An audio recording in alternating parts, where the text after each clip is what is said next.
Firing season has started a little early this year. Multiple coaches no longer with their programs coming out of this weekend. So we'll tell you how they keep their rosters and recruiting classes together amid uncertainty.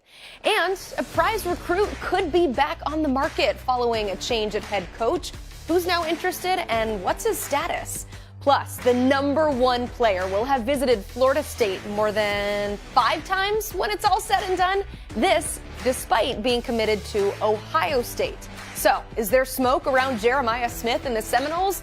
All that and more as the college football recruiting show starts right now.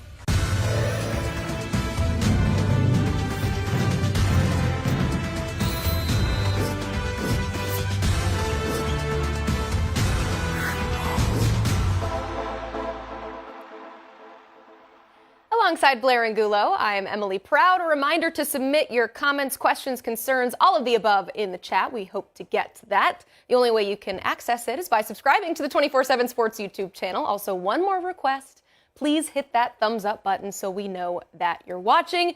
You hit the like button. We're going to hit the headlines because we have a lot in the world of college football. We start with the number one player in the class who is taking a good hard look at Florida State.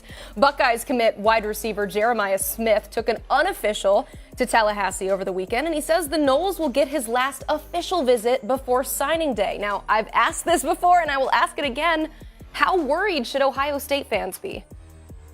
I don't think Ohio State fans should be concerned just yet. There's no need to hit the panic button. Smith has been transparent throughout the process. He's suggested that he will be taking officials and attending games, and things are heating up right now for the nation's number one prospect ahead of the early signing period.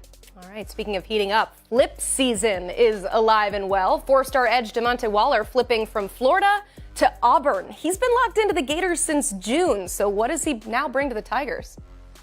A hyper-flexible and active edge rusher who might be a tad undersized, but our scouting team loves this guy. He's got all the speed traits to be a big-time contributor. And how about this for the Hugh Freeze effect, Emily? You'd have to go back to the 2010 class and find 4-star offensive lineman Sean Coleman as the last time Auburn went into the state of Mississippi for the number one rated recruit.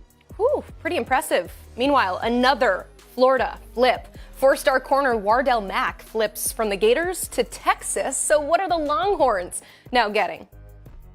A flat-out football player. That's what our own Gabe Brooks wrote in the scouting report. It's a good thing considering that Wardell Mack is headed to Texas to play football. He is a high-level playmaker. He can fill a number of spots in the secondary. So really, really a nice flip for the Longhorns. All right, that's all the flips in the 2024 class. Let's head to 2025, where 4-star edge Zion Grady committed to Alabama right here on the 24/7 Sports YouTube channel. That went down on Sunday. He is now the 8th add to this Crimson Tide class. And what does this win mean for Alabama?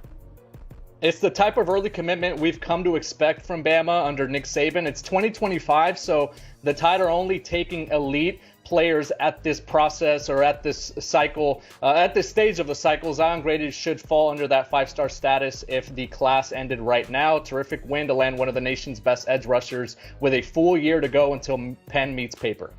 Adding elite talent, it is just what Nick Saban does. Well, the coaching carousel picked up some steam over the weekend with multiple vacancies opening up. And Blair, I think we all just kind of assume that it's now open season on these rosters, but what actually happens in the world of recruiting when a head coach gets fired? Well, what doesn't happen? I think obviously the current roster has to look and assess where they stand with maybe the changes, right? Whether or not they feel good about their standing and how they might be able to impact the team next year. They have to think about maybe the transfer portal. And then you have recruiting staff members also trying to figure out what's going to happen with their own recruiting class. They are on the phone trying to make sure that their current commits are up to date and they have the information to be able to make the best decision for themselves ahead of the early signing period. And there's so many different things, so many moving parts. We don't know who's going to be retained, who's going to be on staff, who might have to go and look elsewhere. And I think for recruits specifically, they have to keep an eye on everything that's happening, every rumor, just because they have to sign soon and they might have to go into the transfer portal as well. So a lot to digest when coaching changes happen at the world of college football. Have to assume a lot of phone calls are happening today to recruits, to current players, all of the above amid all the uncertainty. So let's roll through some of the biggest moves and discuss the recruiting impact, starting with Penn State firing their offensive coordinator Mike Yurcich following a loss to Michigan on Saturday. So how does this move affect the Nittany Lions recruiting? I think this will have a positive impact. The top 5 commits that Penn State holds right now heading into signing day are all on the offensive side of the ball. It's a class that ranks number 14 nationally, headlined by 5-star tight end Luke Reynolds. You've also got dynamic running back Quentin Martin in that group, Elite 11 finalist quarterback Ethan Grunkemeyer. And James Franklin, I think, is sending a message not only to his roster, but also to recruits and saying that they will not remain and stand pat. They can't be complacent. They have to make a move and make a change when they know that that's what it's going to take the program to the next level. So I think it's a positive development for recruits. I think they're seeing that this is a program that they're committing to. This is a program that they are going to be signing with that isn't afraid to make a big boy move within the realm of the season. And I think that gives you a little bit of optimism if you are a recruit headed to Penn State and thinking, okay, I'm going to a program that really cares and it's going to make a change when they need to. Definitely a big move for a current 5-star on the roster in Drew Aller. Okay, this morning, Mississippi State parting ways with Zach Arnett in his first season. So what's the biggest impact for the Bulldogs as it pertains to the trail? Well, athletic director Zach Zellman didn't waste much time to touch on recruiting during his press conference with the local media. He said that Mississippi State is located in a great recruiting area, that there's a pathway to the NFL by choosing that program, choosing to play against tough competition in the SEC. And I think this is a program that's going to have to find its identity. Remember, this is a coach who had to go in there and, in a way, make most of the roster he inherited. Mike Leach had recruited that roster to be more of an air raid offense and to be explosive and to put up points. And I'm not sure that was the exact blueprint or the formula that he wanted. So it's a tough thing to be able to ask to win games when maybe you don't have the right players in place. So new coach will have to find out who fits his style, who fits his scheme within the roster, and then they will have to fill that through either the transfer portal or make sure that their commits are players that they want to continue to build on. They only have 2 4-stars in this class right now, so a lot of room for improvement for Mississippi State. Kind of felt like a square peg in a round hole situation, changing the scheme on the fly. Okay, the team that actually beat Mississippi State this weekend. This is the big one. Texas A&M firing Jimbo Fisher on Sunday. This despite a monster $77 million buyout. Aggies AD Ross Bjork releasing this statement saying, quote, "After very careful analysis of all the components related to Texas A&M football, I recommended to President Mark Welsh and then Chancellor John Sharp that a change in leadership of the program was necessary in order for Aggie football to reach our full potential, and they accepted my decision. We appreciate Coach Fisher's time here at Texas A&M, and we wish him the best in his future endeavors." So let's head to College Station to get the latest on the Texas A&M coaching situation. Welcome in our friend Mike Roach of Gig'em 24/7. Mike, it's not a total shock. The idea of Jimbo Fisher being fired has been floated around for a while now, but it eventually comes after a big home win. So how much of a surprise maybe was the timing of this move? I think everybody knew Jimbo Fisher was on the hot seat going into the season after a 5-7 year last year. But the timing was certainly odd, especially after a gigantic win over Mississippi State, 51-10 at home in College Station in front of a lot of recruits. But I would commend the A&M program, the A&M brass, for having the courage to make that move, even with the buyout in their face, knowing that they weren't getting what they were paying for in Jimbo Fisher and the results on the field. So certainly the timing was odd, but I don't think anybody would have been surprised had they made this move after the season. Timing is everything, Mike, and now all eyes are on some of the top commits in Texas A&M's recruiting class. Who are some players you would think are going to be attractive or going to be fielding a lot of phone calls from other coaches as we approach that signing day in December? Well, one thing that Jimbo Fisher did really well was recruit. He had a good class put together this year as well. So there's a lot of really good players in there. When you talk about a five-star wide receiver in Cam Coleman, who Texas A&M was already doing battle with schools like Auburn for. Where you talk about Terry Bussey, a five-star out of East Texas at Timpson High School, who committed to them over Oklahoma, over LSU, over Texas. I would expect all three of those schools to maybe try to get back in the race there. Anthony Smith, a linebacker, lower ranked in their class, but a good player out of Jasper, Texas, and Southeast Texas. He's a guy that Texas and USC battled Texas A&M for all the way down to the wire. So I think those are, everybody's on watch at this point. Every time a job opens, I think it's kind of open season on those commits, and it's up to the staff that's currently in place to keep them committed. So now Elijah Robinson will take over as the interim head coach, and he has a great reputation on the recruiting trail, but how much of an impact can he have on the Aggies' ability to retain the top commits in this top 10 class in 2024? If there's a guy to do it on the staff, it is Elijah Robinson. We're talking about one of the elite recruiters in the country, has probably amassed some of the best defensive line talent over the last couple of years that there is in college football. He's a personable guy. He's well-liked. Families, recruits love him. Coaches love him. He's just kind of a guy that gets it and a guy that you could see as a future head coach in college football. So I think if they do have a chance to do so, Elijah Robinson is certainly the guy to do it. He's just got to kind of keep everybody together until they figure out a replacement and continue to preach a positive message. There's a reason why you guys committed here. And I think that they've got to instill that faith in the administration going forward. Mike, you wrote a great story over at 247sports.com earlier this morning. I encourage all our viewers to go check it out, about how some high school coaches in the state of Texas had grown a bit jaded with Jimbo Fisher. One of the reasons being that he did not make it over to the Texas High School Association Coaches Convention this past summer. So what will this new coach have to do to get back with good graces in terms of bringing the Aggies and bringing them to the forefront of some of the coaches in the Lone Star State? The Texas High School Coaches Association is one of the most powerful coaches associations in the country. It's a very large group.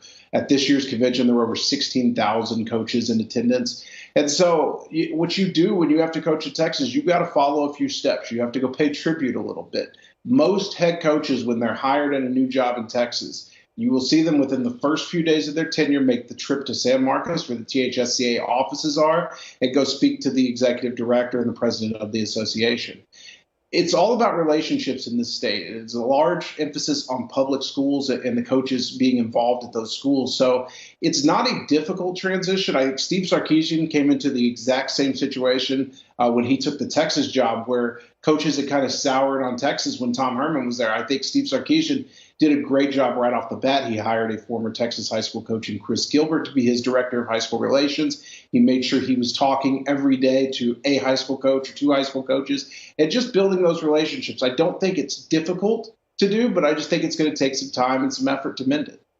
It's one thing to be in the state of Texas, but you got to take advantage of those relationships and pounce on some of those top targets. Mike, thank you so much for being on the show today. We really appreciate it. We know you are all over this story, and if you want to read more about it, you can check out his work at Gig'em 24/7. If you need to know anything about this coaching search, this is your place. You can read up on potential targets. You can read the story that Blair mentioned. Of course, next steps on all of this. You can find it all at Gig'em247.com.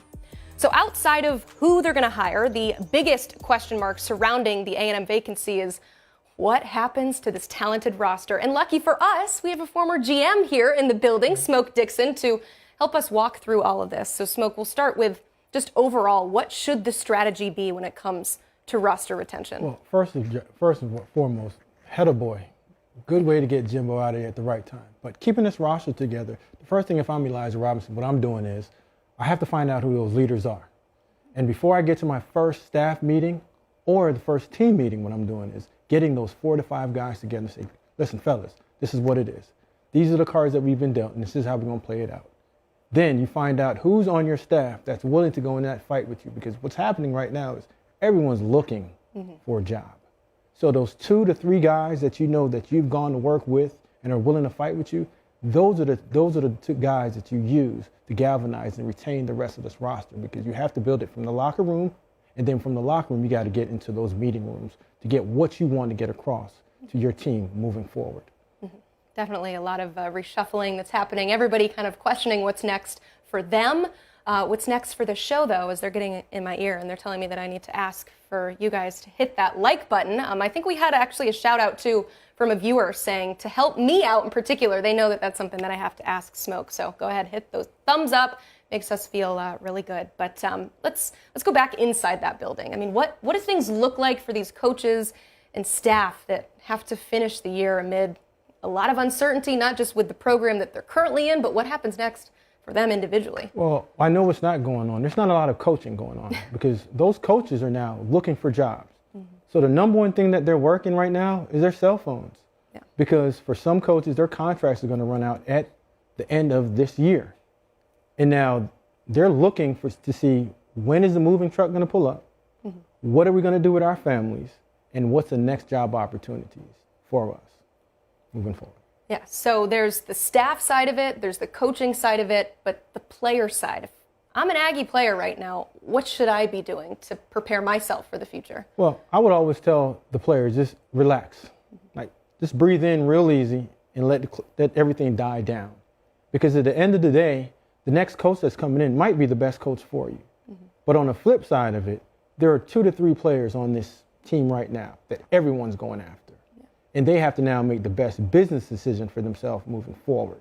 But the guys that are on the 2nd and the 3 deep, it's not the time to start hitting that portal button, because you don't have any reps, you don't have any film, you don't have anything out there. So you can wait until the 2nd portal window if you choose to go in there, if you and the coach that they brought in aren't connecting at that point.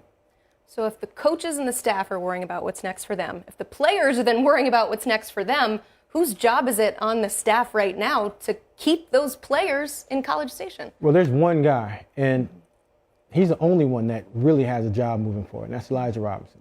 Phenomenal recruiter. And when you have 3 other coaches that's on the staff that are former head coaches that you did not appoint as an interim head coach, you have to read the writings on the wall. You aren't going to be there. And there's guys that came in with Jimbo that are Jimbo guys. And if you want to start all over from the beginning, you have to remove Jimbo's guys out of the building and keep that 1 or 2 of the staff members in the building that's going to retain that signing class coming in, and also the retention of the players that are there now. But Elijah Robinson moving forward is the only one that I see that has a job right now. Yeah. He's got a big one, too. Great job. Tough job for him.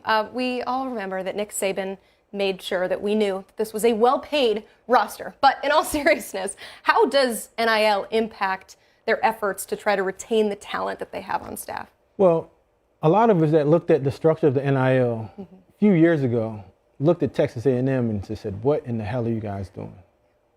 Because you're overpaying a lot of players, and the current scale that you have it at, it's not going to last. So right now, whoever's coming in, they have to now evaluate that roster and see if and who's getting paid and how much they're getting paid. But in a grand scheme of things, NIL deals are month to month anyway. So you can get out of them and get in them as fast as you want to.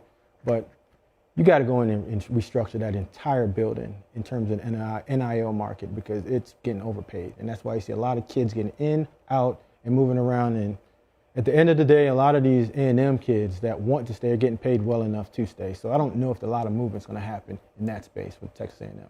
So while they prioritize, they make their list of who they need to pay, who they're okay with potentially losing.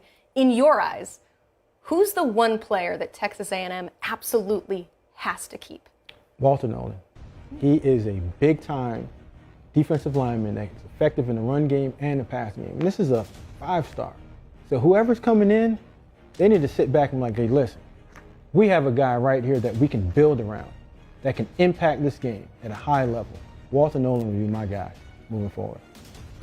Hopefully they keep more than just him, but man, it's going to be interesting to see what happens with this roster. And thank you so much for breaking all of that down for us, because it's chaos in that building right now. And so we appreciate you taking us inside there. Phones are working. People looking for jobs. Phones are certainly working. Smoke, thank you so much for being here. Hey, mark your calendars, because we're going to have a busy couple of months here on the 24/7 Sports YouTube channel. We are your headquarters for all things portal and recruiting related. It's about to be just a nuts December of all the roster movement. So tune in to our Transfer Portal Palooza show on December 4th and our all-day National Signing Day coverage on December 20th. Meanwhile, in the Mountain West, Boise State parting ways with its head coach, Andy Avalos. The former Broncos linebacker was in his third season as head coach. The team now sitting at 5-5 overall with a 4-2 record in conference play. And just because this is a G5 program, there are definitely recruiting implications here. And so for that, we bring in our national recruiting editor, Brandon Huffman.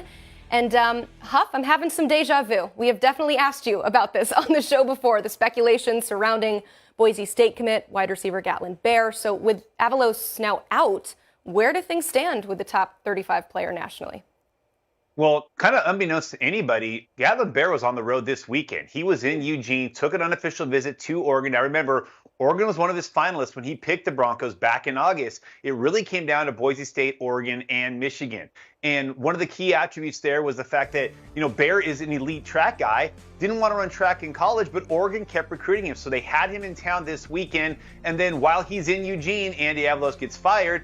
There's also a lot of buzz coming that Michigan is trying to get him on campus next weekend when the Wolverines host Ohio State in a game that might have a little bit of intrigue nationally. So you bring in the Gatlin Bair recruitment up to speed now. You've got the school he committed to, the home state school. They're no longer looking like they were, 3 months ago when it looked like everything was gearing up to Andy Avalos having this huge commitment. Now he's not even going to be there. Who knows who on the staff's going to be there? And then he takes this visit to Oregon and Michigan, still trying, two teams potentially playing in the playoff, while Boise State is going into a coaching change. This thing may now be back to being wide open. He's nothing is said on the record. He didn't want to talk about it. I texted him just to kind of get some quotes from him. He said he didn't want to address anything right now, which I completely understand. But make no mistake, this recruitment is now back to being hot once again, Emily. From one player that could eventually come available once again to a player that's already available, and he's been one of the top of the board prospects out west, Jericho Johnson. Huff, he's down to Washington, Oregon, Utah, and USC. They're all battling out for his signature. What's the latest on Jericho? Yeah, so Jericho is actually supposed to take an official visit to USC last weekend when USC hosted Washington.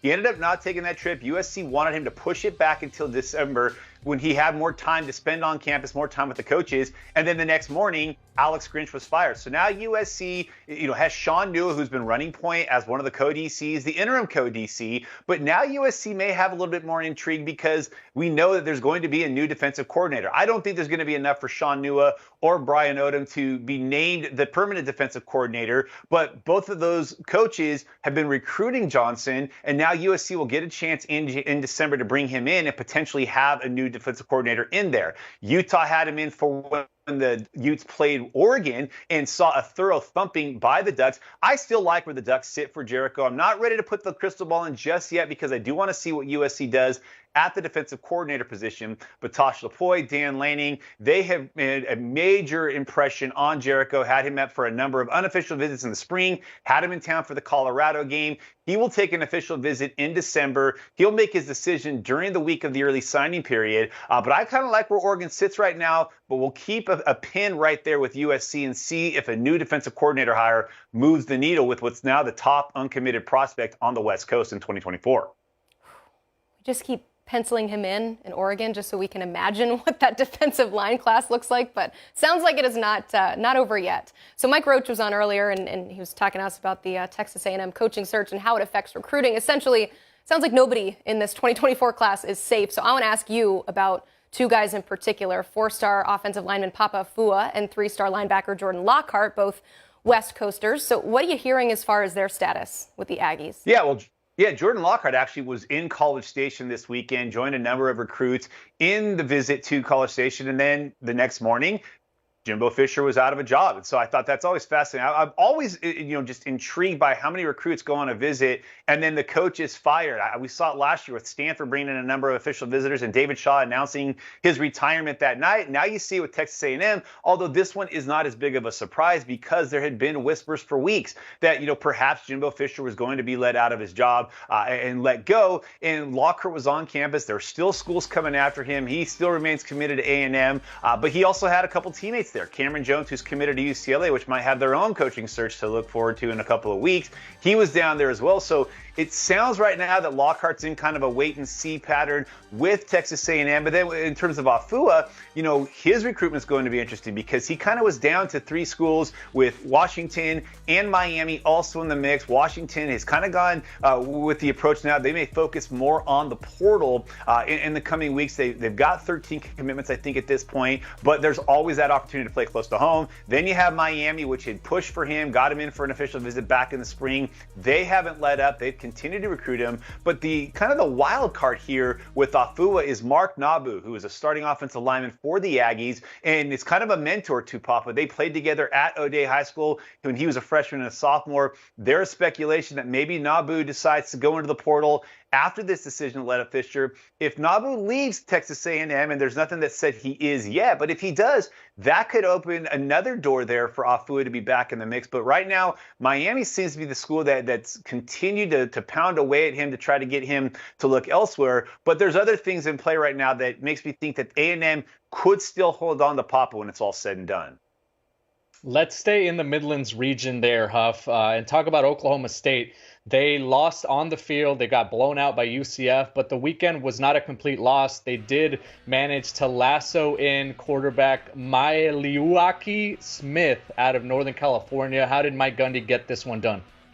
Hey, you know what? The bigger answer is how come it took this long to finally get this one done? This was something that we thought since June was going to happen, and he ended up having a big senior year. Sarah is undefeated. They're the top team in Northern California. They're likely to play against either Mater Dei or Bosco in the CIF State Open Championship. And because of his big senior year, there had been other schools that had gotten involved with him. But he ultimately decided that he was going to put this to end, and he decided to pick Oklahoma State. They're getting one of the more polished players in Northern California. Like a lot of guys that are on a super talented team that wins a lot of games by blowouts, he's not going to have big stats because he's usually sitting out the second half. I wouldn't saw him play 3 weeks ago. It was 39-0 at halftime. Sarah was in front, and he played but 1 series in the second half. So he sacrificed big numbers and big stats by being on a really good team that he has been the spearhead for. So Oklahoma State is getting a guy who is a very unflappable kid. In a day and age where kids are all about brand building and really about,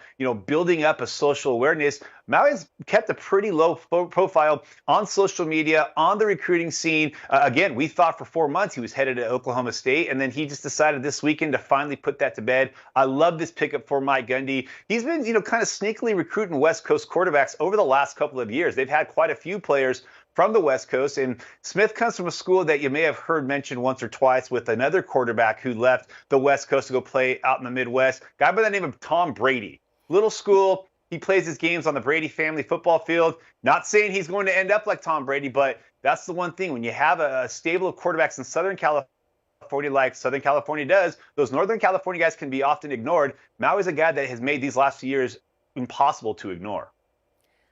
You sold me. I'm super excited to see what happens with his career. We're not going to say he's the next Tom Brady necessarily, but I do have to ask you though, Huff, does he have a nickname? He goes by Aki, he goes by Maui, but when he's talking to whoever, he goes by the full name. So I go with Maui. His teammates call him Aki. I like to just call him Smith. Okay, yeah, Mr. Smith works out perfectly. No, Maui seems awesome. I got one more question for you, though. Oregon State putting on an absolute show for a number of top targets in town over the weekend. So maybe who are some of the names that Jonathan Smith hoped to impress?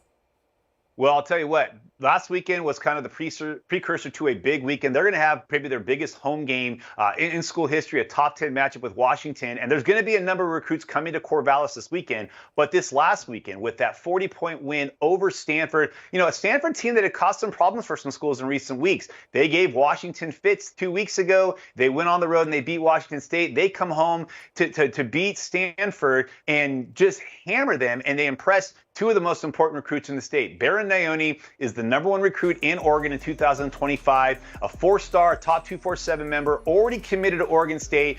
Committed to the Beavers shortly after he was in Seattle when Washington beat Oregon, but decided he wanted to follow in his father's footsteps. His father played for Oregon State, so that was a huge pickup for Jonathan Smith. But more importantly, they also got Ansu Sano, the #1 player in the state in 2026 out of Lake Ridge High School in Lake Oswego. He's a big-time power back, offers from all over the country. Georgia offered him this summer. Tennessee and LSU are two of the more recent offers this season. But Oregon State has always made an impression on him. This is his first game he was at this fall, but he's been there numerous times for camps, for unofficial visits. And his takeaway, when I talked to him after the visit, he said, what impressed me the most was the 6 rushing touchdowns that Oregon State had in that game. So that's the kind of thing you want to impress guys. When you're going to bring recruits in and you bring them at a specific position, you want your guys at that position to have a day, and what a day they had. So Oregon State, Corvallis, Reser Stadium is going to be rocking on Saturday night when the Huskies come to town in a nationally televised game. It's the final home game for Oregon State. And hey, if the Beavers win these next 2 games, they're headed to Las Vegas to play in the Pac-12 championship game.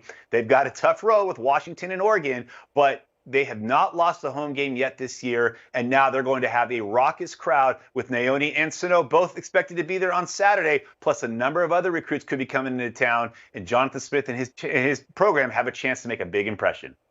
So what you're saying is things are going well for them right now. That is fantastic. Thank you so much for breaking it all down, Huff. I know you've been all over the coaching searches and everything happening, so you can check out more of his work online at 247sports.com. He actually ranked the open jobs by recruiting opportunity in his list.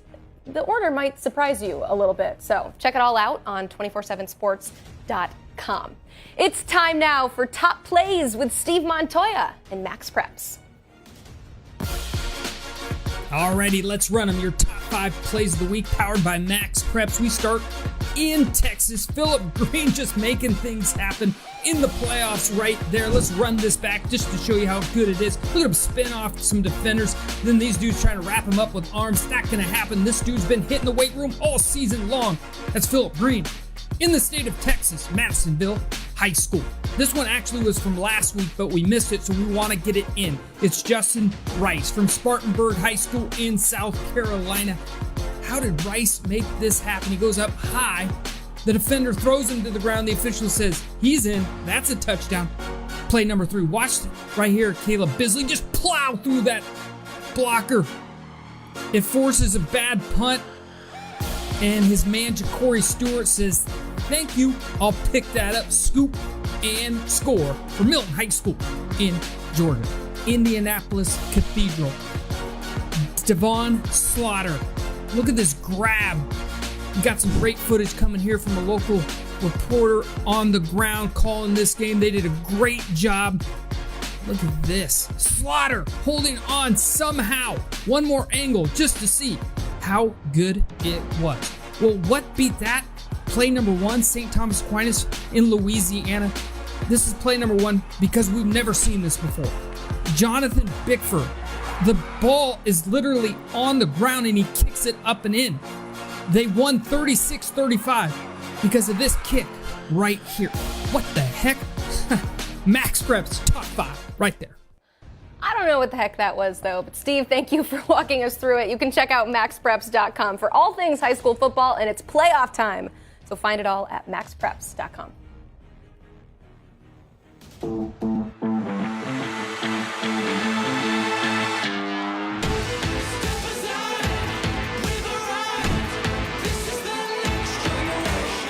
This guy is a blur on tape. He zigs and zags. He's a player to potentially make an impact from day one.